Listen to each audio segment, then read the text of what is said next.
you guys ever heard the saying that barbers keep everyone's secrets? So we have the most famous barber in Nairobi today going to tell us all the shooting secrets. My close personal friend and the guy that gave me this sick fade, Mandela. Mandela, Me, I'm Sao. how are you doing, brother? You alright? Doing easy, brother. How are you? I want to apologize because I've been cheating on you with another barber. There's an old Indian uncle who's been cutting my hair for very many years. Yeah. And every time I used to come to you and get a fade, Jamal was like, this is not mine. Who cut your hair? Then I used to tell my mom. But I don't think he believes that. But then how are you doing, bro? You right? I'm doing easy, brother. Apologies accepted. You keep cheating. No, but then after today, man, hey, Kim, what do you think of the fade? Yeah. Very much. No, it was nice. It was nice. What do you mean it's very much? It was nice. It was nice having you back home. That's good. But I love the way every time we meet, you keep doing new things. So we'll talk about that in a bit. Cheers, mate. Cheers. But what do you mean it's very much okay? Out of 10, rate it. His work. Because I've say 8.5 for you. 8.5, yeah? I've not seen you a 9. I've not seen you with... No, but this is one of the best I've seen of you. Right? Exactly. So you look awesome, actually. Would you say you are romantically attracted to me if you were part of the LGBTQ community? Bro! That came out of nowhere. That's another CoffeePump episode going to be reported. Well, Mandela. Hey, what's up, man? The thing is, what appealed to me and what I appreciate about this conversation is you've got a very interesting past. And most people, when they end up talking with their barbers, it's a place where they open up to them. It's a safe space. A safe space, man. But before you became this popular brand in the Kenyan fade culture, I want to start in the early days. Who is Mandela? Where did Mandela grow up? Is Mandela born Tao? Yeah, Mandela is born Tao, really. Really? But not Nairobi. Born in Eldoret, raised in Eldoret, schooled in Eldoret. You know, that kind of town where you go to nursery here, primary here. Then you decide, I'm not going to uni here, I'm going to ditch. True. So that's Mandela for you. So, lakini Eldoret is a city now, eh? Yeah, right now it's a city somehow. Hata kuna airport. When I was there, it was not a city. So, bro, I'm a town boy. So, I mean, what year were you, if you don't mind me asking, how old are you? I'm 31 years. So we're age mates. We'll call 92. I'm 92, yeah. So at that time, I'm assuming, like, how was the upbringing there? How was the life there compared to what you have now? Eldoret, back then, Eldoret is like, I think I would say one of the best cities to live in, really, in terms of economically sound cities to live in, where you get your maziwas dropped to your doorsteps, your mbogas brought home, and, life was... With 100 bob, you can do much in Eldoret than what you can do in any other city. 100 bob in Nairobi today. Bro, that's transport for 10 kilometers or less. Yeah, so that's how it is. I think it's fairly easy. So back then, it's a simple life. Simple, basic, like you meet your daily stuff. That's it. You don't really look up for whatever you can't reach out to. Yeah. And so then what was Mzee and Mom, what were they doing? Mzee has been a driver for the longest time. He used to work at RVR, Rift Valley Bottlers. Okay. So he was a truck driver. Mom was a stay-home mom. A family of 7. 7? Yeah, man. 2 girls, the rest are boys. Okay. You can imagine the house, the chaos. But it was somehow fairly easy, you know?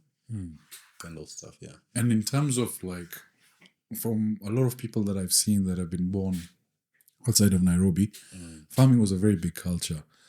Like, a lot of people used to get up early, go rear the cows. Basically, you had to work if you wanted to eat. Was it similar for you in that kind of setup? Or was it a very different type of childhood? It was a different type of childhood whereby we lived in a neighborhood where other people used to do that. But because we didn't own land there, we didn't do that. Okay. So basically for us is toka koploti, go to school, go back home. Then you meet the guys who are rearing the cows now on the road. Yeah. And so then schooling, how was that experience? Like when from primary school to high school and then into further education, when was sort of that move from Nairobi? Was it all in Eldoret and then you decided I want to come to Nairobi?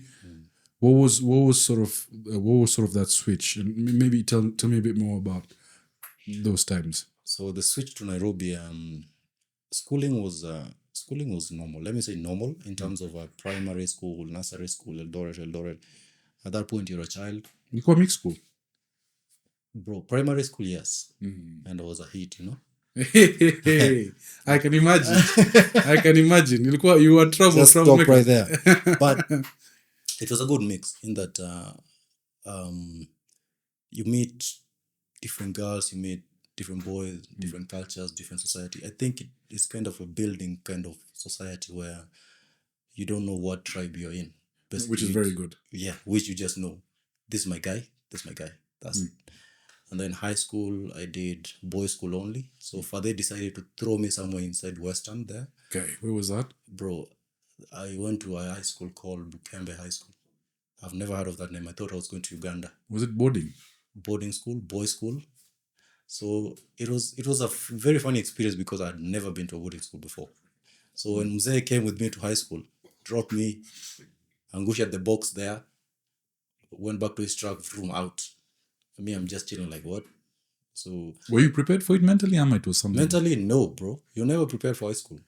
How did mom take it?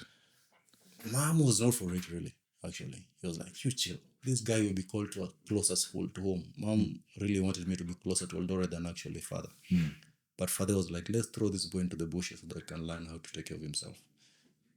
And it went well for the couple of years. You know that time when you're in high school and you're like, in Form 2 I will transfer. In Form 3 I will transfer. In Form 4. It just and never then happens. you're done. Yeah. So it never happened. So I got used to it. Yeah, it went well. Okay, so then how was that now experience going from day school to boarding school? What was the first night like when you were there? You're like, fuck, I'm not going home. Man, it was a tough switch, trust. It was a tough switch because one thing, you're not used to spending the night in a group of people you don't know. You're spending the night far away from home. You're just from primary school. You have no idea about what life works like. You don't know your way back home, but you have an idea where you came from. So, yeah, it was kind of nightmarish. I had in a lot of these boarding schools that there's a lot of bullying going on for the new freshers that come in. Was that something that happened over there as well? It did happen, but for me, I think my body helped. I'm a quite built guy, so I think for the bullies, it was kind of like, let's not test these waters first. Okay. Let's see how it settles. So in a few weeks, I was given the prefect mode. Somehow, I was the first guy admitted to that from one class. So Really? like, you are the prefect. Really? Yeah. So being the prefect, you can't bully the prefect. So he kind of saved me somehow. But I lost my bucket. I never used the bucket that I went to school with. I didn't even see it. Really? Just putting it down, boom. Never saw it again. Yeah. So that's one of the things that, But you just have to get used to that, right? Bro, you get used to it. You pick another person's bucket and you get shower. And so were you doing sports as well at a young age? Were you playing sports? Primary school, yes, did a lot of football, actually, funny enough. Number 7, Then guys used to tell me I'm running like Wayne Rooney because somehow my body doesn't look like a running guy. So, Yeah. But I did a lot of football in Primo, and I used to think I'll get into the school team, but the teacher was biased. I still remember the name until now, but I won't mention the guy. Let's call him out. I'm not calling Not the guy. putting us. He life happened to him, so fair enough. The guy used to call the guy that I think he favored, not the team that actually played. So I was like, to He's hell with out. football. It's out. I'll just play some other time. In high school, I thought I would play football. Then the coach was too rough. The guy would just like, hey, come here. The guy, that's not my life. So I went to basketball. Really? Yes. When I went to basketball, because I thought I was tall, I got, what do you call this thing? Where your finger just, When you're trying to catch the yeah, ball, then it just do. Yeah, that's the worst I sensation. got that sausage finger. Sausage being- I got the sausage finger in basketball and saying, no, I can't do basketball. That's happened to everyone, eh? I think when you ask for the ball, Yeah, and then you get a sausage finger like, hey, this is not for me. Guess what happened? I landed at handball. there's a handball in Mimi, bro. Bro, it's a very interesting game. When in Kenya, unacheza handball. Bro, I'm so mzungu in that game. Handball. Watu wanacheza handball in Kenya? Imagine. And in Western, handball is really a big game. Able explain to me the rules Bro, of so handball. handball is basically like basketball, but you're not scoring you're not dunking. You're basically shooting the ball with your arms. So only budget basketball. It's a budget basketball. 7-a-side, See. fastest game after ice Wait, hockey. it's that Harry Potter round ring where you have to Bro, throw it's the ball not. inside. Basically, you have a goalkeeper, but the goal is just smaller. And the worst position to be in handball is a goalkeeper. Able, let me search for handball. Sasa Search for handball, you got my interest. The worst Why just a handball? Yeah. Kim, No, I have not. You- It's there. handball. Handball is there, man. It's a big sport. So Mandela, I don't want to make fun of you because you're a very mean, rugged, muscular man. But you and handball. Don't look like it, yeah. Ah, okay. This makes sense. Guys, look up handball. It's not gay. From here, Yeah, handball is not gay, man. are everywhere. It can't be. Chill. Taking Adverts. first Adverts. steps here. Okay. That's interesting. Okay. Yeah. So it's like football, but with the hands. Like football, but with hands. And almost like basketball, but scoring on a goalpost. So you enjoyed that really. Really much. I found my home in handball somehow. Actually, it looks quite tough, eh? It is. It is the second fastest game after ice hockey. Oh, no, no, no, You're out, time out, substitutes, blah, blah, blah. You can change the whole squad in a minute, bring in another squad.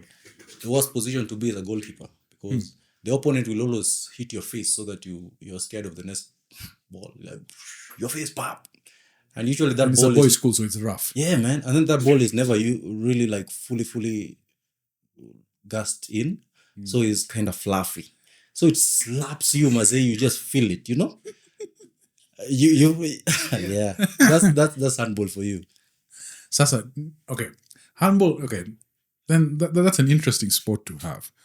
So within high school, do you have any other core memories? Something like whenever you think about high school, is there something that just stands out that you remember? Yeah. Bro, I remember this day, yeah. This is a funny one, but don't laugh. Hold it in. There's this new teacher who came in and he was like, he's so strict and he wanted the school to perform. Basically, I think performance is attached to, I don't know what his concept was. So he brought in a very harsh punishment in that if you delay waking up for your prep, you're going to spend the whole day sleeping outside on the field while guys are in class. Right? Really? Fully covered up for the whole day. Funny enough, where the ground where people used to sleep was surrounded by all the classes. All right, so you guys are in the center of the school, literally. So tall, short, Form 4, Form 1s, dude, you're just there lazing out. Guys are studying you're sleeping. So it happened that that day, I delayed waking up, but I went for the prep, right? But the list was already out. Okay, so my name was captured. The guy who didn't wake up. So after parade, the deputy came in and like, Nelson Mandela? I'm like, but I woke up. No, we don't. You know those two rules. No, we'll talk later. Yeah. I was, go pick your mattress, go pick your blankets. It used to be called square. Go to the square. So I'm there. I tandika the place. I lala. And you're fully clothed during the day. Fully you're like, clothed in your uniform. So they tell you wanted to sleep. Now you lala. Proper. okay. So I'm there with the other 14 fellas. Now, the real sleepers. I didn't sleep. But that must have been fun. That must have been fun, though. It was fun. When you're together, that's fun. It was fun until it's embarrassing where, those are the moments where you have teachers on training in school. And some of them are hot, some of them are nice, and you're looking up, they're like, you don't want your girl to see you there, man. It's a boys' school, but this is a TP. You want to impress the girl, yeah? So you can imagine she's coming to class. Hey, where's Mandela? Sleeping on the grass. Bro, now you're calling yourself the hottest guy in class and then you're sleeping over there. Your TP is in class. So you see what happened? I faked fainting. Okay. It flickered saine. I was like, I'm not bearing this heat. And it was hot, eh? It was. So I faked fainting. Bro, I don't know how you fake fainting, but I faked fainting, yeah? So I caused chaos that it brought attention to the place. Like, hey, that guy is fainting over there. Go check on this guy. So the rest of the guys literally got away with the punishment because some fella was fainting, yeah? And then the worst bit is when you're faking fainting and people are attending to you, you feel like laughing, You're like, man, I should laugh. But if you laugh now, Yeah, you must. you're Yeah, going to ruin it. exactly. So you just sit there and you're like, I'm really fainting. No, you don't know what happens when someone who's fainting comes back to life. So you don't know whether you should just like pop up or you keep trying to happens, wake up pole. You don't- Pole. you just Because they're not aware. yeah, you're not aware. It went smooth. The guys were like, okay, you guys go to class. Let's attend to this guy. So that's how that punishment was abolished. Because the school didn't want to raise the idea of someone dying. Yeah, exactly. In the middle of the ground at kwa heat. So in school, I remember I used to do scouting. And I always used to be late. In fact, I know a lot of people tell me Sajid never keeps time. To be honest, I've got this far with never keeping time. So why should I keep time? Anyway, that aside. So his name was Mr. Mwasi. Mr. Mwasi was a tall guy. And he must have been like 6'4". So he sees me sneaking at the back and I can just feel his eyes looking at me. Then we stand over there. Now, he's like, Vayani, I saw you coming in late. Any reason, sir? It's like, sir, we had a science class and went longer. He's like, I teach you science. Have you forgotten that? So he gave me a sign over there. Everyone goes. Yeah. He went, he got a blue bucket. He put it down. He gave me a spoon. He's like, you're not leaving till you fill it with water. No way. Sasa that tap was like 50 meters away. So unaenda unachukua, unarudi unaona it's evaporated already. So I started putting it in my hand. Wait, I was there till 6:30 and he didn't leave. The driver had to wait. What? Bro, I'm telling you, I spent like 6 hours trying to fill that thing out. Kenyan teachers are unique, man. The punishments they have for people. They overthink, man. I think sometimes they overthink punishment. Kuna mwalimu alikuja, this was in Saints as well. I'm not sure. I'm thinking maybe it was Mr. Mwasi again. He gave us cloths and told us to wipe that tree till it becomes white. Well, that was real bully, like So now. Me and my boy looking at each other. It was sufficient. It becomes white. I'm like, have you in the history ever heard of a punishment like that? Never. To be honest, it surprised me. I've heard of guys kneeling and lifting stones for the whole day. Yeah. I've never heard of someone cleaning up a tree. Bro, tulikuwa tunasafisha. As you guys actually thought the tree would be clean. Just change. Bro, I think we spent the morning over there trying to clean that tree because it became white. I miss those days. So let's transition from high school. Una graduate. Was your relationship with Mzee strained kidogo after that when he dropped you off? Ama you're like, okay, fine. It is what it is. It wasn't strained basically, but I felt kind of that was the first time I ever felt like Abandoned. Like shit, I'm by myself. You're like, okay, Mzee has to work, but come on, spare sometimes, come check on the boy, But he's not coming. So I think with time, you grow a tough skin.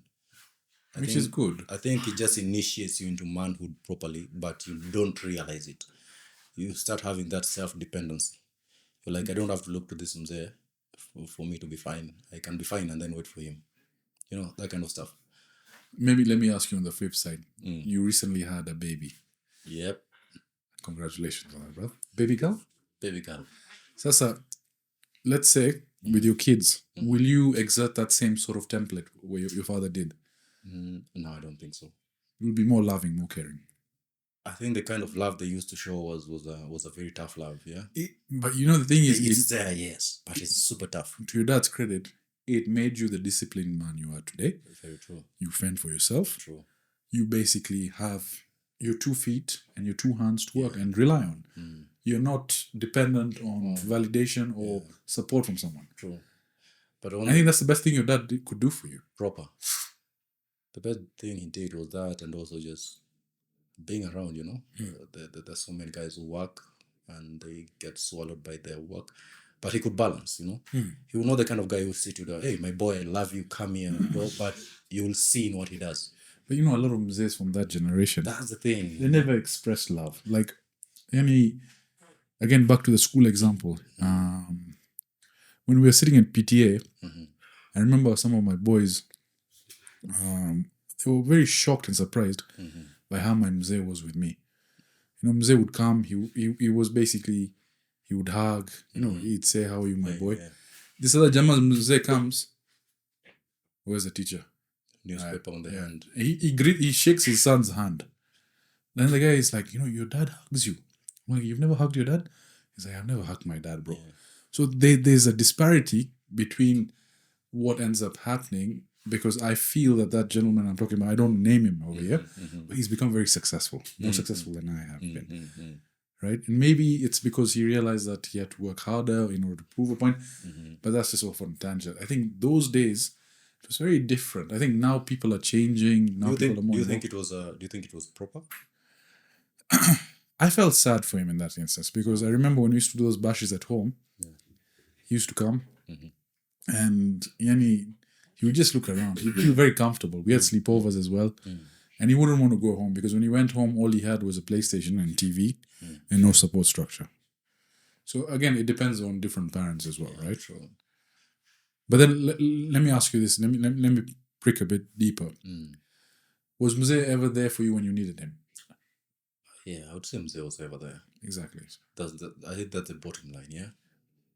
You've seen that Denzel Washington clip. It's like, it's my job to feed you. It's my job to feed You know? Yeah. So Yeah, I think back to the question actually, when it comes to modern parenting, now that I just had a child and stuff, I think is I wouldn't do the same to my children, but I would give a balance. I would give them assurance, but also give them that toughness. correct. You know, I think that kills it. Which is a challenge in this day, is like how much is too much?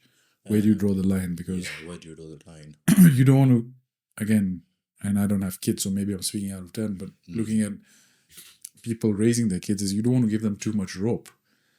True. Because then you'll see, like, we were at Westgate, and this kid, the dad is telling, can you come to us? He's like, fuck off. Oh shit! Doing, is it fuck off? Hey, bro. That's that World War. And the dad was like, what did I say about saying that word? You guys, my dad would chopper the shit out of me, bro. If I ever got that, you know those Batagomba slippers? Yeah, man. Ingewekwa. So, you know, how much is too much? How much is too much? I think as a dad, you just need to find the correct balance. You don't deny the child the ability to be strong and grow independently, but you also do not deny them the love and guidance and the basic, heart-to-heart stuff. Correct. You have to be both ways. So it's you to find the balance. But also it's a culture thing. You have to create that culture within your system, within your house, within your wherever, so that they know this is what dad knows, Yeah. They know how far to go and how far not to go. I think that cuts it. I agree 100%. So take me after high school. You graduate now. What's Mandela doing then? After graduation now, Mandela is home, back to Eldoret City. Staying with mom, not knowing what's next, chilling, waiting for uni. As you know, those days, that's how it used to be. Waiting for placement, waiting for a call, blah, blah, blah. Waiting for results. So, Mandela, one thing you didn't know about is a fine artist. Like, used to draw a lot. You should draw a lot. Proper picture. Really? So this time I drew my mzee reading a newspaper, blah. Very nice one. A portrait. Okay. But the system that we had, you learn stuff that don't help you. Learn chemistry, bio, physics. You hate those lessons, but you have to be there. No one is teaching you about art and craft. Have you ever used a Pythagoras theorem in your life? Never. Makende yenu mnatufundisha hapo alafu mna waste time sijui square root sijui a tree sijui exactly. So in order to get those kind of stuff, maybe you'll be in a position where you afford those kind of schools. So but for me, that's what I had in me, but I never put it to practice. So I used to chill around the hood.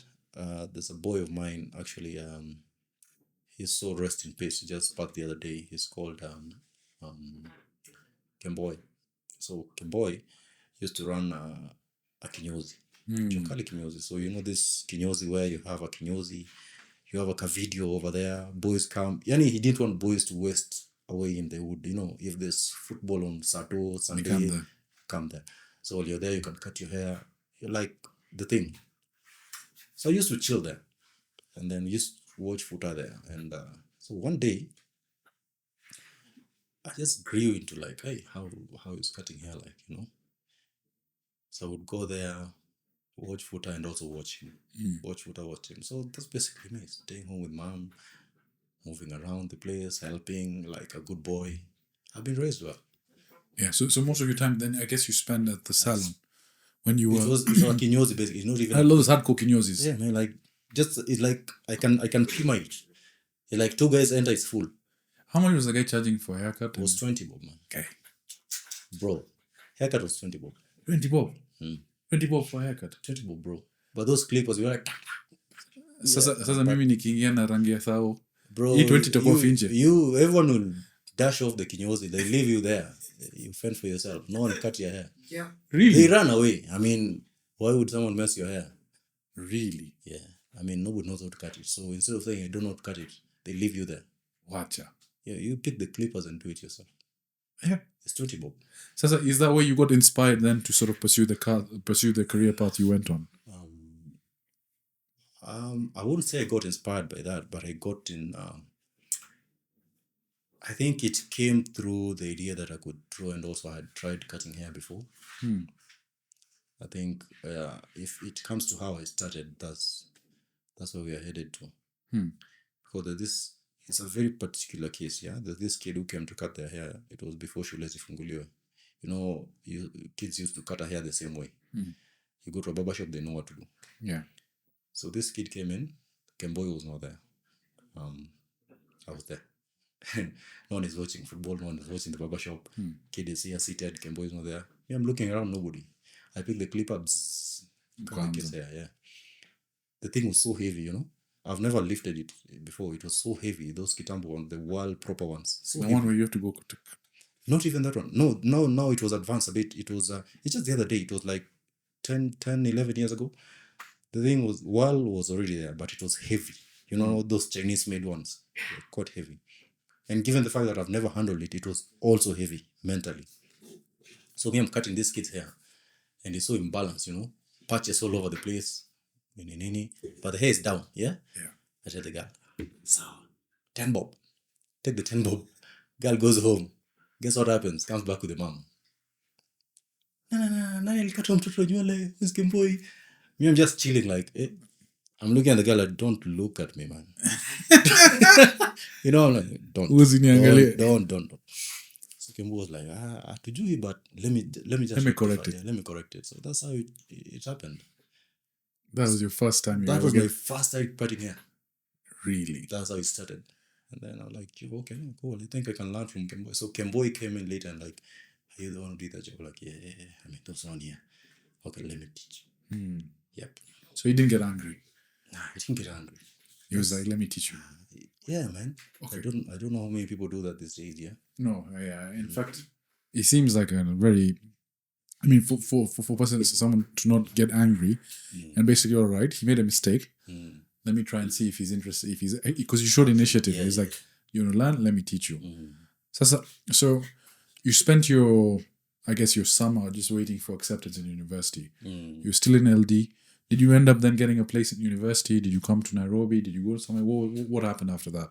So after that, I pursued my interest in cutting hair. And so I was like, actually, instead of just sitting at home and waiting for school, let me find a professional place where I can do this, yeah? So I moved from LD, Mtani, to now Tau. There's this place called Zion Mall. It was the first mall in Eldoret, I think. So I was walking around, I'd be like... And how old were you? I think I was about... I was just 18, 19 there, I think. So then you're in Zion Mall. You're walking around? So I was in Zion Mall walking around like, I need a professional place where I can actually just make some quick money, you know, instead of just chilling at home waiting for school. So I go to this new place. There's a barbershop running down the basement. For me, it looked like, man, this is a top class. It was 200 bob for a haircut. Like, wow, 200 bob. Let me get in. And 200 bob at that time was a lot, eh? It's a lot. Even to Eldoret standard, 200 was a lot even back then. So I get in, I'm looking for a job. I don't even say what job, then I'm looking for a job. They ask me, can you cut hair? I'm like, yeah. So I'm nervous because I just know to cut hair. I don't know how to do it professionally, yeah? Like you have a tool, but you don't know how to really use it, how it's supposed to, but you know how to use it, yeah? Correct. So I sit there for a whole week just watching. I don't get clients. I have no clients. So people come in. The guys who are used to the job, they're like, hey, I'm like, hey, these guys are busy. They're making dough, you know? I'm just chilling, waiting, watching. So at some point, they're like, hey, shiko mtoto nyo, you know? Simple work to see what I can do. Then this time, now I'll say the main barber was not in. His name was Mike. So when Mike was not in, I stepped up, It just happened coincidentally that he was not in and I was early. And this guy came in and needed a quick cut. He was rushing. He couldn't wait for Mike. I stepped up. I cut his hair so well. They were surprised. Like, you sit here and you can actually work. I'm like, yeah, I can work. I just don't have guys to work on. So that's why I started picking it up. Building confidence, and like, okay, yeah, I think I can pursue this as a career. But I never thought of it as a career, actually. You're just looking for something on the side to make money. Yeah.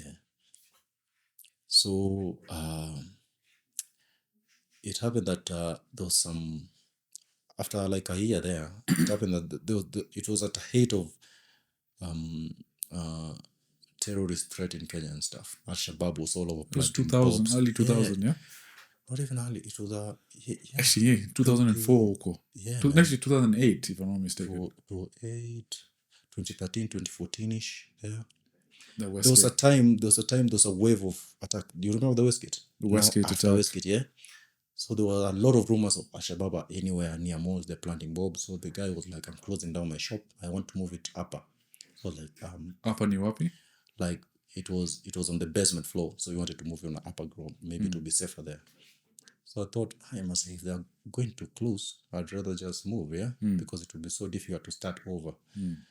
So, funny enough, that was the time Gigi was picking up. Gigi was OLX by then. Gigi, the online thing. So yeah. back then they used to advertise jobs, blah, blah, blah. It was a Kenyan startup. I think it was OLX. Yes. So I went to OLX. I'm like, I'm looking for a job. My bro used to live in Nairobi, yeah. So I'm looking for a job, but I'm looking for it in Nairobi, so that when I go to my bro for a visit, I have something to do. I just don't sit in the house. So I go to the salon. They were just opening up. They're advertising for space. I'm like, okay, you need a barber, nini. I send my stuff. I'm like, I'm interested. I come in. A week later, they're doing the interview. I'm there.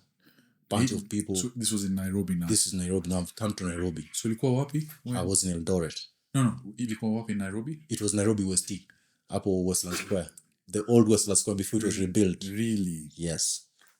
I don't know West T. I've never been to West T. No. Let me ask you, was this your first time in Nairobi? First time. How was that experience before we get to that? You walking in. Blew my mind. Never seen so much people. So much cars. I've never seen so many Prados on the road, like, there's so many cars, you're like, hey, bro,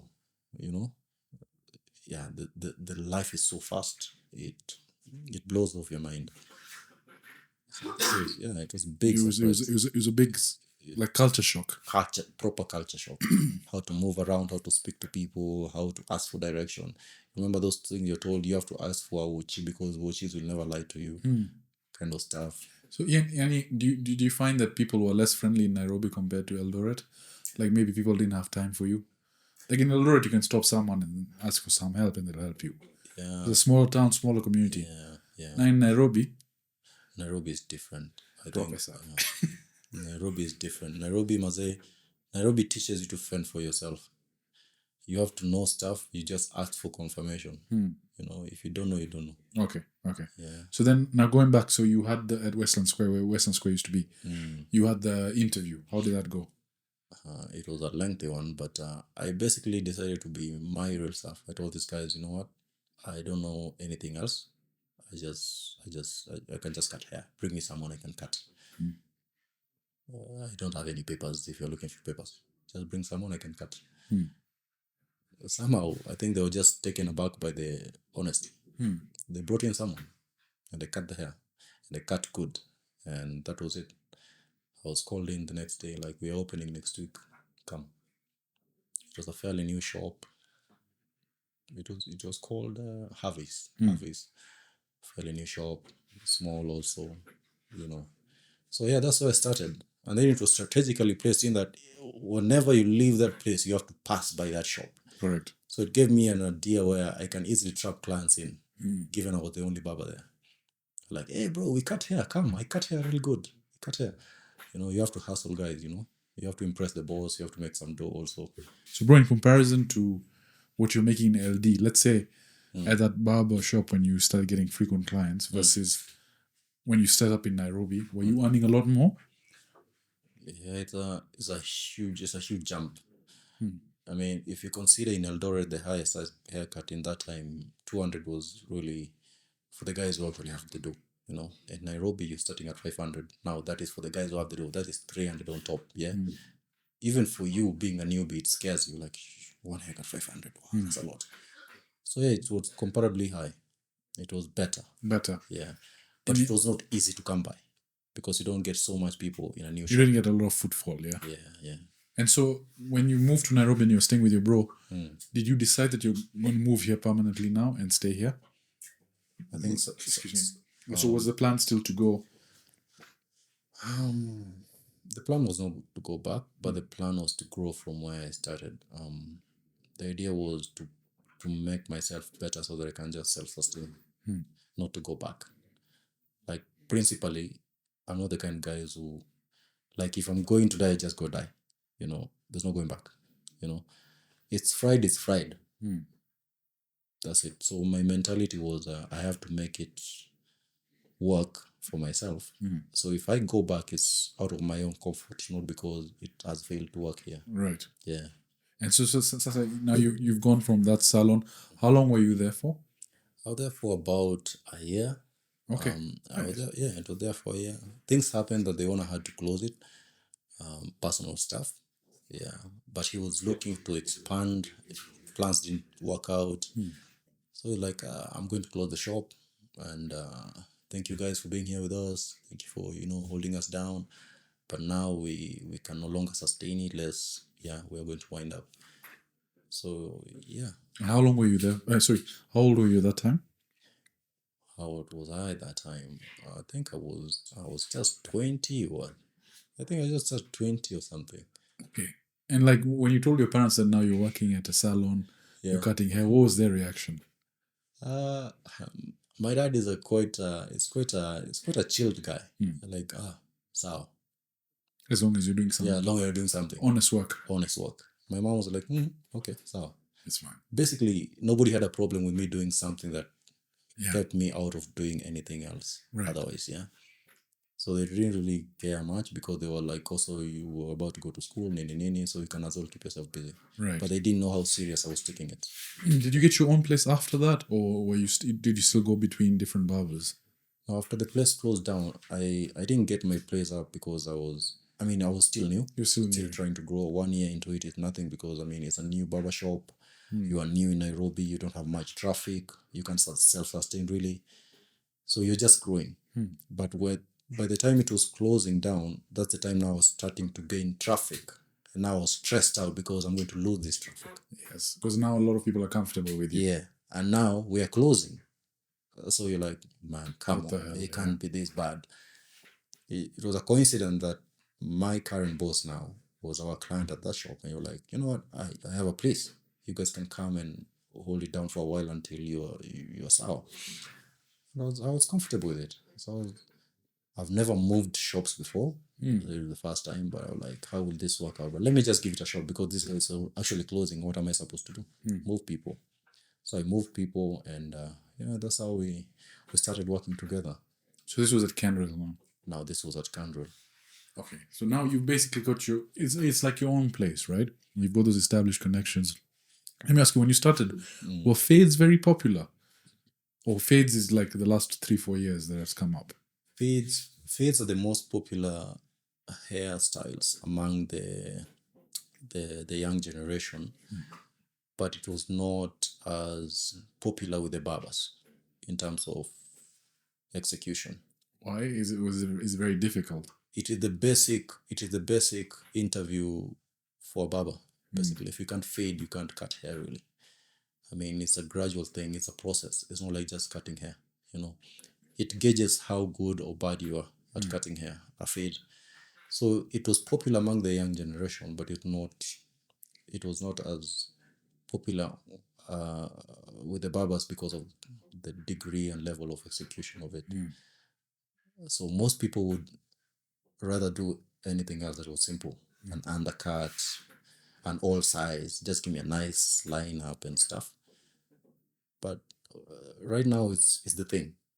So let me ask you, you know all these different hairstyles. Did you learn this at the salon? What taught you what was your, because you didn't do a formal training, you didn't do a formal course. Where did you learn all these tips?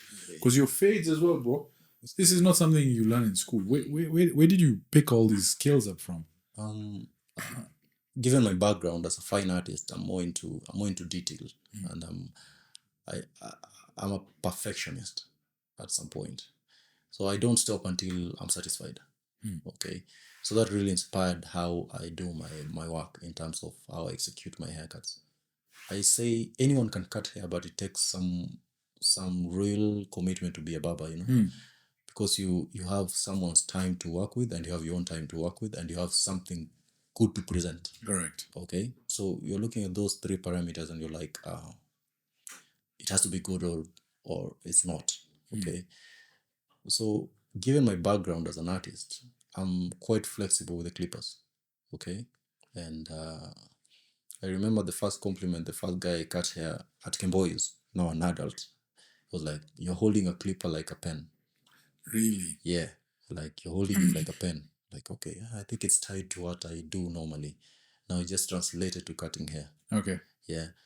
So I started slowly, not getting it perfect. But every time I could cut hair, I would sit back and like, is that really nice? So because I'm not sure if this guy is going to come back or not, I make sure the next guy is better than the last. Correct. All right. So I used to improve by any other person who comes in by referring to what I did last. So you did a lot of hands-on experience. A lot of hands-on experience. Funny thing, the guys never knew they were They were guinea pigs. guinea pigs. You were Never. trying. What about YouTube? Did YouTube teach you anything? YouTube helped a lot, big time, especially when it comes to Caucasian and Asian hair, bro. I'm going to ask you about that. Who was the first Mwindi whose hair you cut? That was in Nairobi. There's this guy who used to come all the way from India. So, Yani, It was a coincidence. were you prepared for that? Because I was not. He was my first Mwindi, but not my first Caucasian. My first with Caucasians, actually, large number. You remember it was Barak Obama's security guys? Yes. Yes. Really? Yes, really. I'm the one who did that. You cut their hair? I'm not bragging. I didn't even know they were security guys. Wait. Barack Obama security guys. that half Kenyan president, That's half Kenyan president. you cut his security guy's hair. Those were my guinea pigs for Caucasian, What? bro. So you just... Casually. I'm trying to process this. Just casually. Was this when they came down for... So it happened that when they came down to visit first time coming to Kenya, he stayed at a different hotel, and the security guys, of course, they were at Sankara here. Yeah. Funny enough, my shop was the closest one to Sankara. Sankara does not have a spa, does not have any stuff like that. So they have to source it from outside. Yeah. So these guys were just casually walking around and looking for a barbershop. One guy came in. I'm like, "Do you cut hair?" I'm like, "Yeah, I cut hair." "Bro, I don't know shit." But I'm like, "Yeah, I cut hair." Guy comes in. I do a very casual fade. Military fade is not as complicated. You can take a number one and make sure the top remains decent side. He described it. I executed it. To my satisfaction, it was not the best. But to him, it was bomb. Okay? So he went back to the hotel and be like, "Yo, I found a barbershop." Guy came back with some other 10 guys. These are the security details, 10 Can you guys, believe- they all needed a haircut because the next day was Barack Obama's speech, blah, blah, blah. So they need to look sharp, yeah? I mean, how amazing is that? The first Caucasian hair you cut is a security detail guy. of President Barack Obama. Yep. That's amazing. It's amazing. I don't know how it happened, but it happened. Okay? Because I came to learn of it 2 weeks later. That's That these are the insane. security details, So I've never bragged about it because I didn't even know. I was just doing my job. That's insane. Uh-huh. Okay, so then, that's one way to get experience, yeah? Yeah, man. Hey. So you see what happened? It was funny, yeah? The first guy, I was not satisfied because I was like, "Oh, crap." I could have done Then, something better. yeah, he came with 9 other guys. So I'm like, I have 9 other guys to experiment with, yeah? I have to make sure the next one is better than the first. So that's how it actually went. So your whole day just went there. I just went all in, and the confidence level started building Building. by the next one. The first one I was panicking. I was all over the place. You're throwing everything all over. You're throwing things on the ground. And then the next one, you're calm and easy. Did they tip well? I didn't even understand what tip was back then, man. I'm a boy from Eldoret, man. Seriously. And then we were charging them 1K, and I was like, right now it's it. I'm like, oh, That's a lot. that was a lot back then. Yeah. That was the first time I cut 10 guys and they paid 10K. Like, in my whole career, ever. You know, You've never seen that kind of money just come in like bro, that. guys just pay 1K to 10. Like, wow, that's a lot of money. There's money in Nairobi. That's amazing, bro. Yeah. So yani nikuulize, Mm-hmm. what was the split between, like, what was usually the split between the person who owns the shop and you? Unagawanya 50-50, 70-30, how does it work? It depended on the terms of agreement that you came with. For me personally, I came as my split was 40 60. He took 60, I took 40. And that was because it was new. He was generous. I've never cut hair. He needed me to have some money in my pocket, but others got 35 and stuff. Okay. Depending, others could get 50-50 depending on their level of experience, how long they've been on the field, how much product they know, how many clients are bringing in to there. Because You know, that's you have another a thing, bargaining yeah. chip. Yeah. If you do not have a bargaining chip, you are at the owner's mercy, okay, to decide how much percentage you're getting. So, yeah. Okay. That's interesting. So, any other famous clients you've cut for? Any other famous clients I've cut for? Nairobi. Usiniambie sijui Biden. I've cut Sajid. Yeah. A famous Yeah, dude. that's the most famous guy. What's up? Huh? Pack me out. I've cut lots of guys that most of them are low profile. Some are very high profile, and I don't like mentioning names. Okay. But I've actually done, even at the moment. So one thing I've noticed is you've sort of maybe not fully transitioned, but majority of your clients are Caucasian. Most, yeah. Is there a reason behind that? Can you give me a reason behind why you sort of done that? The reason I've done that, or it has happened that way, because during my process of learning and growing, I decided to actually fully focus on Caucasian because there was a need for it. Fully focus on Caucasian. To be honest, that's right. Yeah, there was a need for it. So I looked at the market, and I just cut the niche. You know, like, there's so many Caucasians in Parkland who get Shitty haircut from DB, For- and the dads won't By stop the way, taking them there. So. If you're an international customer watching this, never go to Diamond Plaza for a haircut. Please. It's the most generic ass place. All right. Do not go there. But I agree. Bro, Yeah. you know, some of us, we've grown up with our barber since we were kids. That's why I was telling you at the start. I was apologizing. Yeah. Because every time I'd get a fade and I post a picture, I just get a message from my barber. Very nice, beta. Very nice haircut. I was like, shit. Then I always lie to the guy, oh, you know, uncle, I traveled and I got a haircut in Dubai when I came. I never told him it was you. Then there was once I even went to the point, I told him, listen, mom cut it. He's like, what are you saying? I was like, only joking. And you know, these days, Yeah. like, I love them because at this point, they're basically family. But the guy makes me look like trim, you know, very responsible. Man. And maybe that's the reason. Responsible young man. Maybe that's the reason when a lot of people see me, they're like, oh, he's such a nice Guy. Yeah. nice gentleman, you know. Yeah. Kumbe. They don't know the Jinga real kabisa. Okay, so you've now fully transitioned to maybe here's what I want to ask you. Yeah. I'm going to put you on the spot. Between Mwindis, Mwafrikas, Wazungus, if you were to choose one community to cut for the rest of your life, which one would you and why? I'll say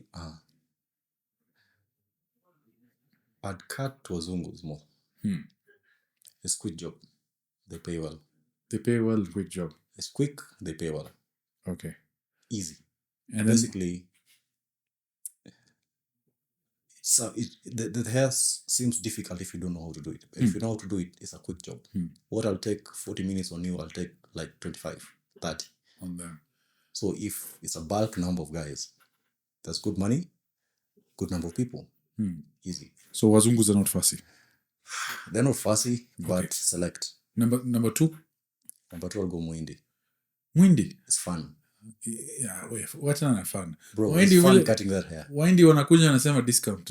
Forget the discount. Me, I'm like, the discount will come in. But the cutting bit, I enjoy that bit. I mean, this, you know, Mwindi hair and Mzungu hair is so different. Mzungu hair is quite soft, super soft. Yeah, acha kuwa racist. I'm not being racist. I'm telling you what joking. makes it easy. Anyway, cool. Thing is, it falls so easy into place. You're so satisfied when you see it coming together, you know. So for me, if I were to choose the number 2, I'll like Moindi anytime.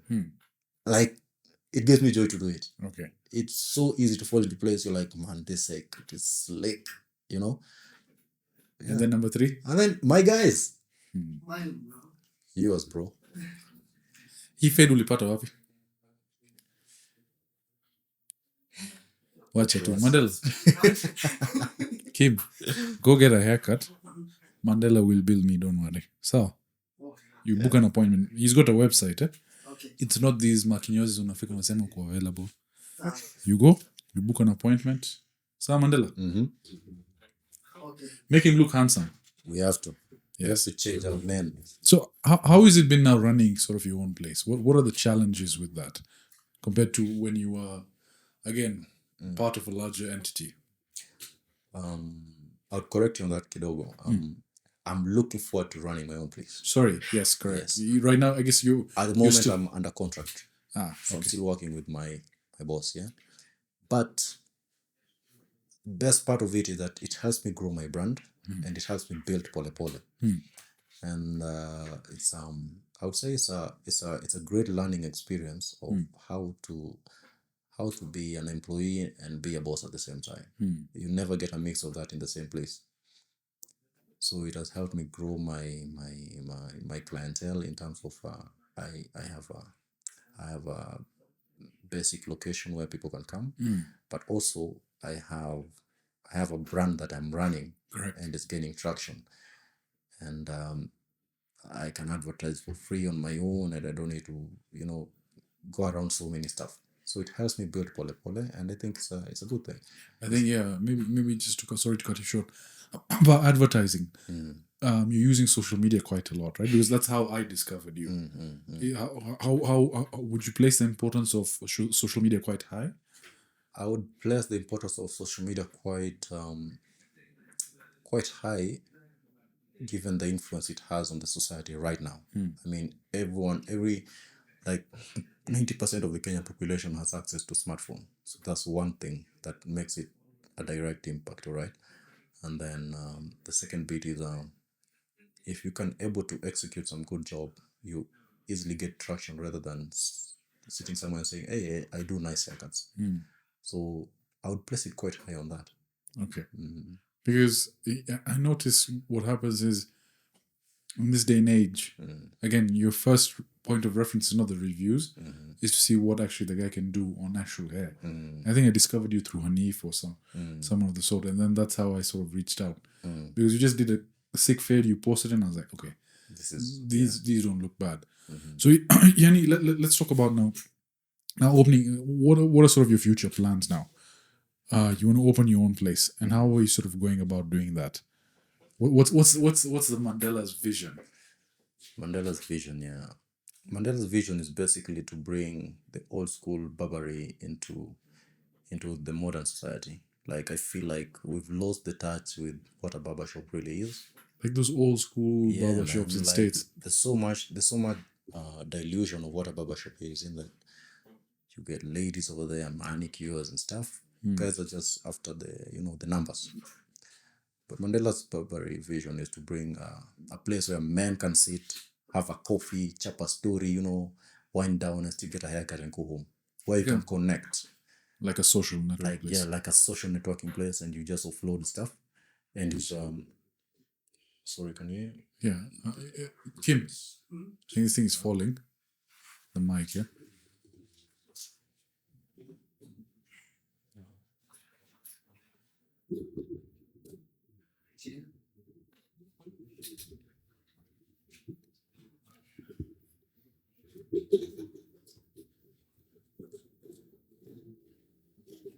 Do you know Mandela cut Obama's bodyguard's hair?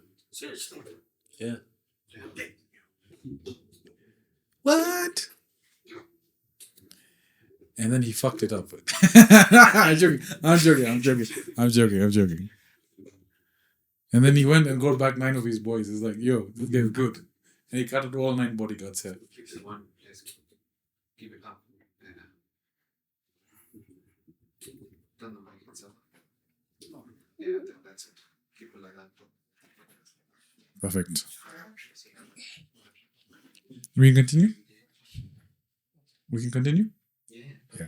So, Yanni, you want to open a place that's a barbershop where guys can come, chill, just, talk. Yeah.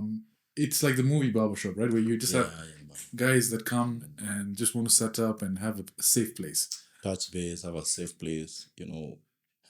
I feel like being a barber is not just about cutting; it's more of a calling and stuff. Because you become a therapist without even knowing. That's true. You become a psychologist without even knowing. Guys come and offload stuff to you. You have to listen, take that shit in, give them some nice thing back, all right, and plus a proper haircut, all right. And Bado. by the way, though,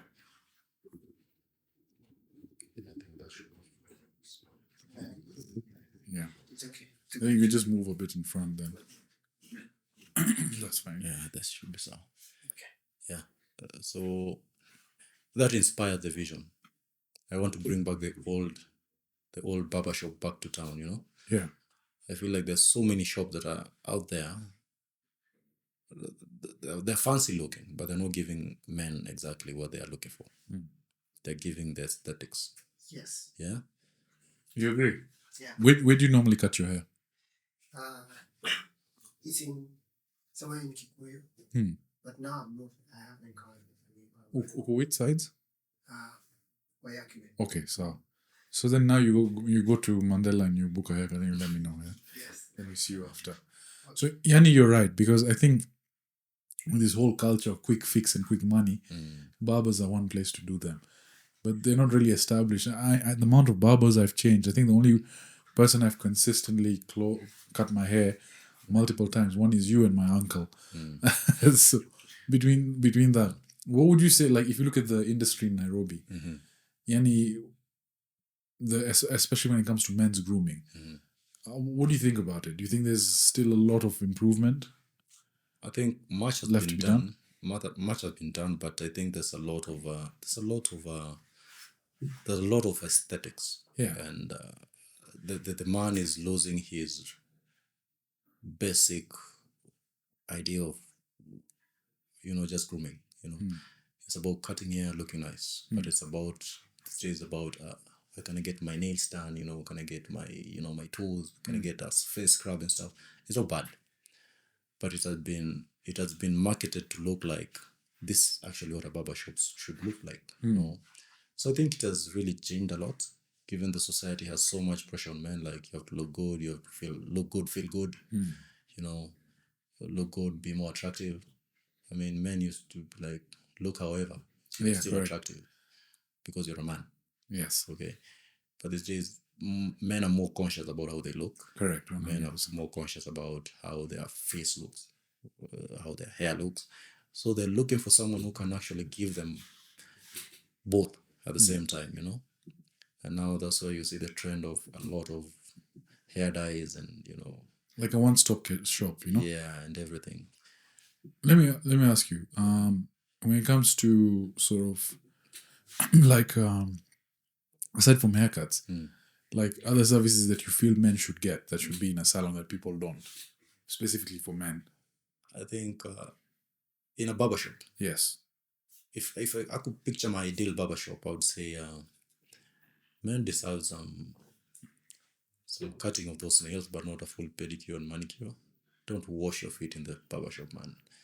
Come get your nails done, clean them up at some point, because you rarely do those things. Come get your face scrubbed. Yeah. Okay, because I mean, you spend your whole day getting beat. Yeah, by the face sun scrubs and are very everything. important. Not many people do Yeah, that. remove the dead skin and stuff. Do a proper beard stuff. Don't just cut your beard. So there's a way of doing stuff that is same, but how it's designed to be done for men should just stand out. Correct. Like, we're not saying go to the salon, buff your nails, make them shiny, but you can cut them, make them clean. Basic stuff, Basic grooming stuff. It's called basic grooming. And even in my web, if you look around, you'll check a place called grooming. It's just basically remove your nose hairs, remove your hairs from your ears. Right. Basically, the kind of thing that you forget doing by yourself. your barber should be able to notice that. Okay, so that's my ideal kind of stuff. Have you ever, like, maybe we could switch lanes, but have you ever, maybe in your early days, messed up in a client and they're like, bro, you need to correct? Has that ever happened? Proper. Tell- Bro, I'm best proper. Tell me about that. This one day, this guy who was, you know this no shave November thing, Yes. bro. I think it was a thing and it's still coming. That thing gives barbers nightmares. Yeah. Yeah. So this guy comes to the shop. He never keeps beard, right? Whole year this guy has been cutting beard, clean. Then he comes this time. He doesn't tell me he's not cutting beard because it's no shave November. May go bald hair. He used to cut bald hair, clean. Then I was just beard. Guy is sleeping. He thought I was trimming. He wakes up. He has no beard. He has no hair. And I'm like, you know, that You looked didn't like, tell me. like you didn't tell me, and I didn't know you're keeping your beard. But you're at the same time you're annoyed at me by not even telling me that you're keeping your beard. You know, so it's a very awkward moment where the guy is cussing. He's all over the place. He's mad, and you're like, just like, I can't return your hair, but I can tell you this to your face. So it's a very awkward moment. Okay. Yeah. But it's his fault. He should have told you that. He should have told me, but he didn't. So he just messed up the whole thing.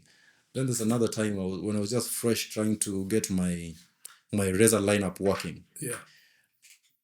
I pity this guy, but yeah, it happened. He had to be the guinea pig. I chopped this guy's face so many times. I felt pity for him, man. But that's what you do when you're learning. You have to have a guinea pig. Yeah. Whether That guy, you know, funny enough, it used to happen when these things happen when these guys who came in are so cool and chill. They don't bring dramas, except for this guy who met the beard. So like, okay. Yeah, I think it was some Nigerian dude. Like, okay, it will heal. It's fine. that's nice. Yeah, Yeah. it will heal. But the chopping that I gave him, you know, that thing is so sharp. When it chops you don't feel it. You just see the blood. Blood. Yeah. Yeah. That's why so many barbers don't use it. That's how high risk it is. And the razor has to be replaced every single use. You can't use the same razor twice. The Kitambo ones, the old school one, used to sharpen directly. But now this one, you have to replace the razor. So you can imagine how sharp the razor is. It doesn't notice. Now when you go to clean the guy's face, you remove the towel. It's burning. It's blood. Blood everywhere. Bro, it's blood. Yeah. Okay. It can take us back to how barbering began. Do you know what the meaning of a barber pole is? Do you? You see the white and red stripes. They represent towels and blood. Yes. Yeah. They represent towels. And then the blue one, I think, represent the veins or something. The US version. So ideally, kitambo kidogo, barbering is a very old craft. And that's why in my day-to-day I keep saying, I think, before you even say nikukata tu nywele, you should really understand that it's a very old craft that should be respected, you know. And it inspires people to even want to do it better. So guys used to perform minor surgeries, barbers, yeah. Remove your teeth, amputate, remove teeth. There's this practice called drawing blood, you know. Those old school barbers. Those old school barbers. That's what We're talking about 1800s. 1800s, you know. So what they used to do after they've used the towels, Unafanya fade alafu unatoa. unatoa mtu damu chafu na unamtoa meno. And then now, after they've done those things, yeah, they used to use the towels, yeah, to you know, the blood and stuff. So they used to hang the towels outside to advertise their craft, just outside the shop. So the towel had blood stain. It must have blood stains even after it's washed. So you can see this is a barbershop. Okay? So when you go there, you know, I'm going to get amputated, my teeth removed or something, or get my hair. It doesn't matter, you know. So you get your hair done. That's actually quite interesting. I didn't know that. That's actually where barbering came from. Then the version kept changing. And so as time advanced, the medical staff and the government decided to separate the two because of, what we call hygiene issues. I mean, the barbershop is not the same area where you remove your teeth. So the two had to be separated. So now we had dentists, now we had barbers, then we had guys who do amputations and stuff. But it used to be the barbers who you do. So a barber basically would do remove your teeth, amputate you, dress your wounds. draw your blood. It was a craft. Guys used to. Mandela's Barbering and Pharmacy. That would sound nice, actually. Yeah? I sell you drugs after I cut your hair. Imagine that you cut it, you use a love, you go to sit on the dentist chair. And a good drill. And a good drill, man. Okay, so I mean, clearly you have a very deep-rooted passion for it, yeah? So let's say within Nairobi, where would you open this place of yours, this gents paradise? Any day, any day, Westlands. Westlands, Any eh? day. I'll give you one reason. It's the most central and quickest growing town in Kenya. If you look around, it is in the middle of parklands, in the middle of Runda, Lavington. I mean, one of the major highways just passes through it. Major hotels are there. I mean, if you're looking around as a business person and also a guy who is looking to attract more than local market, where else do you go? True. Yeah. So, Kaka, maybe another more deep-rooted question. Is there money in this because of the amount of barbers that you have there? Or do you just have to, again, build your craft up to people that trust you? Because with barbers, again, people are very sensitive about it, right? Yeah, true. You always stick with that one guy. If someone's news watching this, and someone says they're confused about their career, and they look at you and sort of the success you've achieved, would you tell them, yes, pursue this path, you can have a comfortable life with it? I'll tell them yes, but be ready to make some major sacrifices. Okay. Yeah. Be passionate about what you're doing. Don't do it for the money. The money will come after you know what you're doing. So sacrifices like what do you mean? Basically, you have to give it your all, proper. You have to be your own marketer. You have to be your own craftsman. You have to be your own. Basically, you have to give everything that you need to give in order to be present for this craft. Because what I discovered about barbering, clients look at how much sacrifice you make for them, not how good you are at cutting hair. Yeah. If this guy says I'm going for a trip at 6 in the AM, bro, you have to say I'll be there. It doesn't matter how your day looks like. That guy will never leave you. You know? And so many people are, so many barbers, I would say, are not willing to make those kind of sacrifices. They're like, oh man, come on, who's cutting hair at 6 a.m.? But Have you ever done that? I do that till now. Really? On my website, my first appointment begins at 7 a.m. in the morning. Who cuts hair at 7 a.m. in the morning? Yeah, so it's a day-to-day sacrifice that you make. You have to give much to get much. Okay. Yeah. Okay. I mean, in terms of like just looking at when you speak of that aspect of sacrifice, I would say in terms of time and just effort, it's not like you're sitting around all day. You're mentally strained. I'm assuming by the time you've done your 9th or 10th cut of the day, also you've been standing. I mean, you work from 7 to what time? 7 to 7? 7. So 12 hours standing. Yeah, it's it could take a toll on you, man. You need to be fit at some point. Sasa, maybe another question on opening your own place. With the city council in Nairobi, do you guys get harassed? Yeah, man. There's a lot of I'll say 2 reasons. You know, like the hygiene license, operation license. Of course, you have to get these things, but they'll still come around your shop and give you those jitters just to get you off guard if not renewed. And I also think the process of just opening a business generally in Kenya is not as welcoming as you would think. For a young investor, for an SME, or even for a guy who just wants to expand. I mean, you're intending to create employment for these guys who don't have work, but the government that is claiming to give you room for employment is making it difficult for you to get that job done. So the process of getting a license, you have to bribe someone to make it quicker, or you have to pay more for something that you ideally, you basically do not have it, but you still have to pay for it, all right? I think the best way they could have done it is just make it as easy as possible to start a business. If you're starting a small business, make it as free as you can. Just get what you need to get to the government. If it's 5K or whatever, get someone to pay that, get everything, move on. Then they can start coming at you later when you're actually growing, okay? It will encourage more guys to actually start up stuff. Actually, that's true. I guess one of the biggest hindrances, even just you were talking about getting your passport, yeah?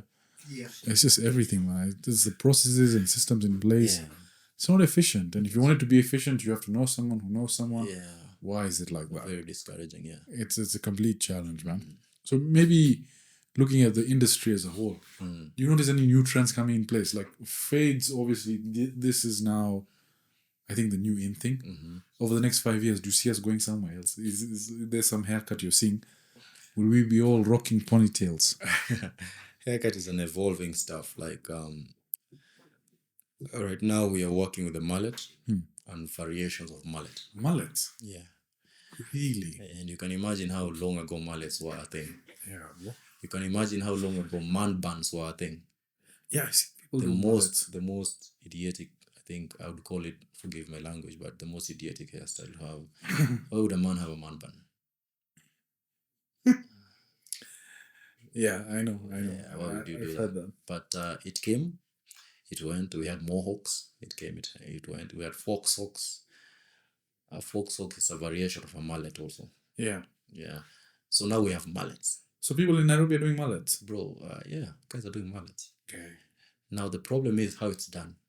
If it's done just the way you want it to be done, yeah, you'll get actually a mullet. But if you do it nicely, it looks nice. So it depends where you're going. Who's doing it? Is it Mandela Barber doing it, or is it some other guy who just knows how to cut hair? Yeah, because with the mullet, I'm assuming then you go 0 on the side and then like this. Bro, you don't want to start. So you're just The amount of combs and scissors you need to juggle on your hands to get, just to get the, to get the whole design right, fall into place so that the hair grows together the same way. It looks very simple. It's just cutting hair. Bro, I give you these things and you do it. I'll take you back to COVID. How many people had very expensive machines in their house? And then they're like, oh shit, barbers are really important. Yeah, because it's not just about having machines. True. Doing the thing itself needs a lot of skill. Yeah, skill, yeah. So, Yanni, okay. Let's say now you develop that skill. If there's someone who's again looking up to you and wants to acquire that skill, what's the best way for them to get that skill? What would you recommend? Is it YouTube? Is it experience? Is it this? I would say do not be afraid of trying. And also do not shy off from learning. Do not be afraid of saying, I don't know how to do this, teach me. And do not try to show off too much of what you know. Rather, learn from someone, even if you know exactly what you're doing. Yeah. Just watch. That's what I'll tell someone. Okay. Just watch. Yeah. Are there any worst barbers you will tell me and Kim to avoid? Or you don't even want to mention them? Which one? No, I'm asking. Are there barbers where you're like, you know what, don't even go there? Yeah, I would. I wouldn't mention, but there's a lot. I've seen a lot of guys who, if you're on social media, it's a big marketing aspect, but I've seen so many guys and I sit back and wonder, how do you work with so much paint on your head? How does a whole man work with so much paint on their head? You know, it's all black, lined out, crisp. Oh yeah, those very Yeah. And then you say, yeah, my barber. And then, you're taking fancy videos, smoke all over the place. I think you're losing touch with what actually barbering is. Is basically connect with the guy, give him his best haircut. His best is his best. It's not your best. Okay. If he says my kipara is clean, that is his best haircut. True. The experience is actually what the guy is looking for. How was the experience of getting that haircut? Was my time wasted at that place? Was the vibe right? Did the guy listen to me? Did we talk? How is my mood after I come out of this show? But when you focus so much on how clean your video is going to look after this guy walks out, you're losing. Yeah, well, it's more for social media. It's more for you than actually there. And it's for social media. I don't like that the style where guys have beards and it just seems like it's painted on.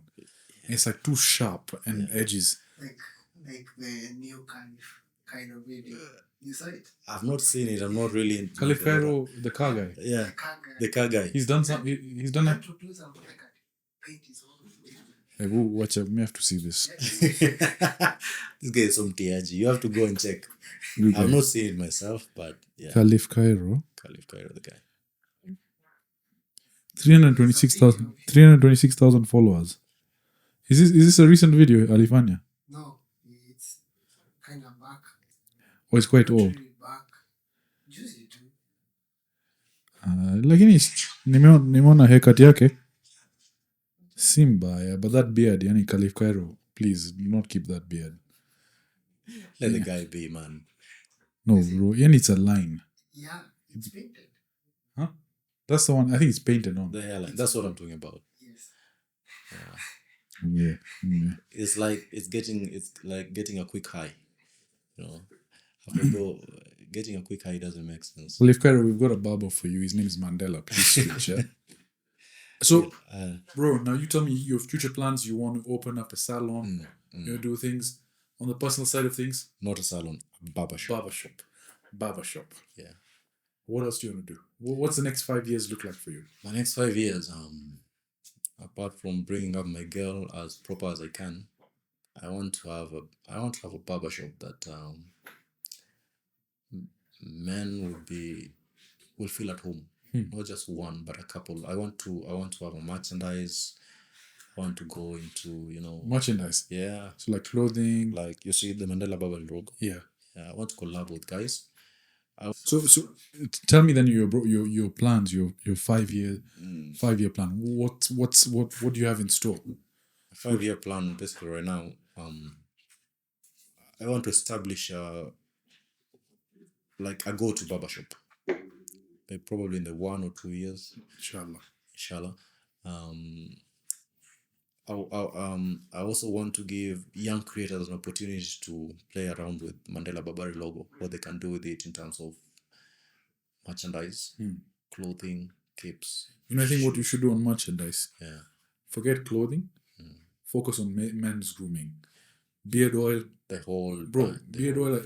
They don't even sell in Naivas beard oil. Yeah, the whole bunch. Umewahi kuona beard oil in Naivas? I don't see.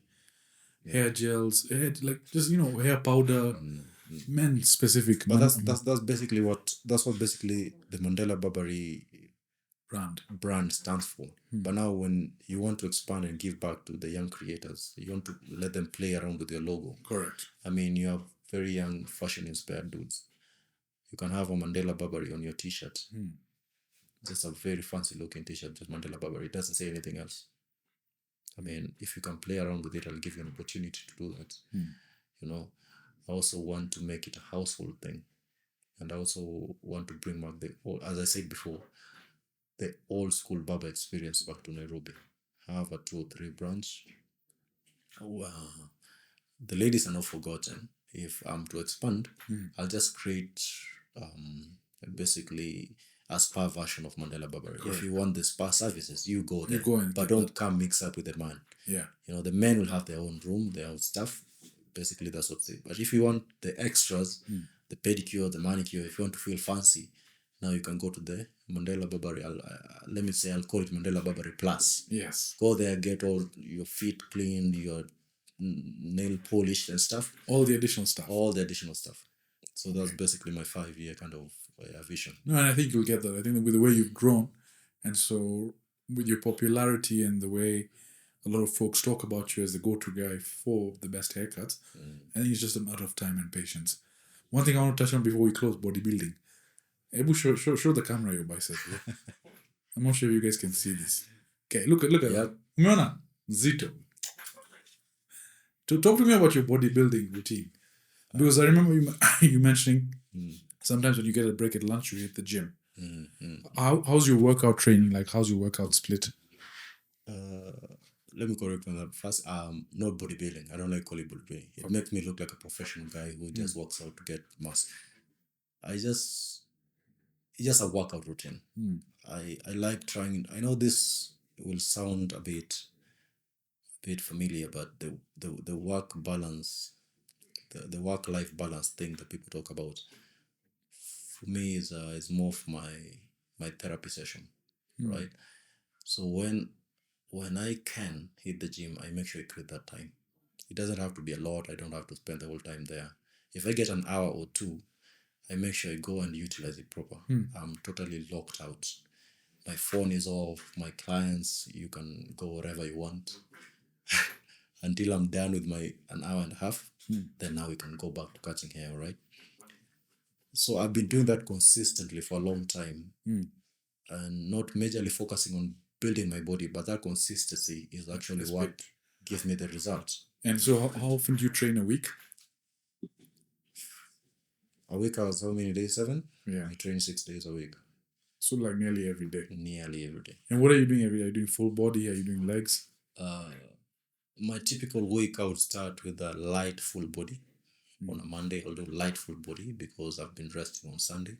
So I'll start light full body from head to toes, but light. So, when you say light, how many reps? Like above 15 reps? Basically, the lightest weight I can move Oh.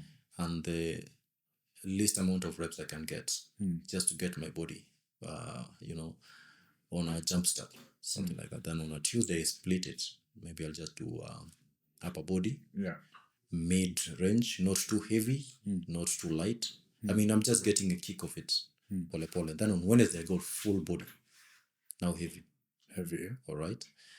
On Wednesday, I focus now on the lower body now, light. Okay. Basically, it's a mix. It's a mix. In that I have to hit every aspect of my body to get a balance, Okay. so that I make sure I don't forget any muscle group at any point given. So that's where my full body workout comes in. Not to forget. So, I mean, it's just what I'm getting from you. It doesn't matter what you do. Ultimately, it's just the consistency. Yeah. Yeah. There's basically there's no formula to this. There's no formula, just consistency and the mindset. And within nutrition, usiniambie ugali. Bro, I'm poor at it. Really. No way. With the way your bicep veins are popping, there's no way you're poor at it. I'd give credit to my genetics. But also without hard work, you don't get it right. Thing is, I don't like discouraging nutrition, but I would say personally, I'm really not good at it. What I do, I try to eat everything that I can that is important to my body, but not Overconsume. Yeah, I don't overconsume. I just take what is enough for me and what is important. Like today, let's say, what have you eaten today? Today I ate ugali nyama and some terere. Terere is it's traditional mboga man, kienyeji. Oh, it's That slidey, smoothy thing. That thing is nice. There's something like managu is something. There's sukuma. Managu is kali. Kali, yeah. Yeah. That's something different. Sukuma is just sukuma. You know it, bro. Yeah. You don't know terere, but I'll test it for you one day. So yani, So it's green, it's protein, and it's starch. And that's 1 meal. And then for dinner, what will you have? I have no idea, man. Okay, and you want to pata tu. Weekend apata uko if ameunda, I'll just go with that. But at the end of it, I try to minimize how much of, if given starch is not good for me, I'll minimize how much of it I take. So basically, I'll not say I won't rule out any food. I'll just say don't take too much of anything. Okay. Take what is enough for you, because your body needs every single aspect of food that was created for you to eat. Fair enough. There's somewhere it works. You may not know, but it helps somewhere. That's why wanasemanga watu wa mjengo wako na nguvu. They eat ugali, starch every day. Where do they get that strength from if starch was bad? That's true. So ideally, it's how much of it you're taking and how much you're using it. I also think because you're quite active as well. Exactly. So it compensates. Like if you're just sitting around and eating those type of foods, it doesn't work. Yeah, bro, it doesn't. You have to sort of move You're around. right, Right? You're right. So with now your daughter, did that change your life, your perspective on things when she was born? A lot. I'll give you a funny incident when I was a new dad. So we are going to get the jabs for the boy, and I'm there with my wife, and I have appointments at the shop, and then the time that I had calculated that it will be done by, it's not working. The math is not mathing. So I'm like, I have to dash to the shop. These people can take care of themselves. It's just getting the baby back home. So me, I'm here. I'm like, I'm taking an Uber. I'm going back. And then in the middle of the road, like, shit, what am I doing? I mean, my wife is there with the small child, and I'm running to cut hair. What are my priorities like? So I told the guy, I'll just stop right back. Stop. I'm going back. So I had to go back. I canceled all the appointments. So I went, I sat there, I waited for the line to end, we got the job, I took my wife home. Then I was like, okay, let me go to work. It was Sanani. The day was well spent. Basically, I did nothing much, but in terms of You were work, there for your but family. I did that fast. That really changed my perspective. That's why I knew actually something has changed. I didn't know.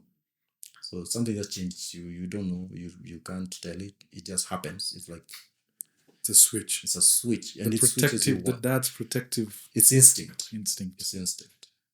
I appreciate that. Yeah, man. How many kids do you want? Do you want like 10 kids eventually? Mandela and Sons Barbering. Mandela bus. Who knows, man? You 10 know, kids? God bless. The number is infinite. Inshallah. Yeah, God bless. We'll say God bless. Yeah, but don't, we're the same age now. Umeshanipita, so just tulia kidogo. Let me catch up. Let me wait for you. Wait for me. Let me wait for you. Let me get a few, then tunaweza ongeza. But I appreciate it, brother. Thank you for taking the time to come and just talk about your journey. To be honest, now I will not cheat on another barber. I'll make sure I come to you. I'll have to gawanya. I'll give maybe 20% to uncle, 80% to you to balance. So I appreciate you guys having me here. I appreciate the time. I appreciate the acknowledgement, and also you as a friend, man. In a minute, For sure. you work and you build relationships. You will say relationships are more important than the money that we make. 100%. It's about who you know. Yeah, it's about So I appreciate that, bro. Again, thank you. Guys, thank you. This has been Coffee Pump. We'll catch you in the next episode. cheers. Cheers.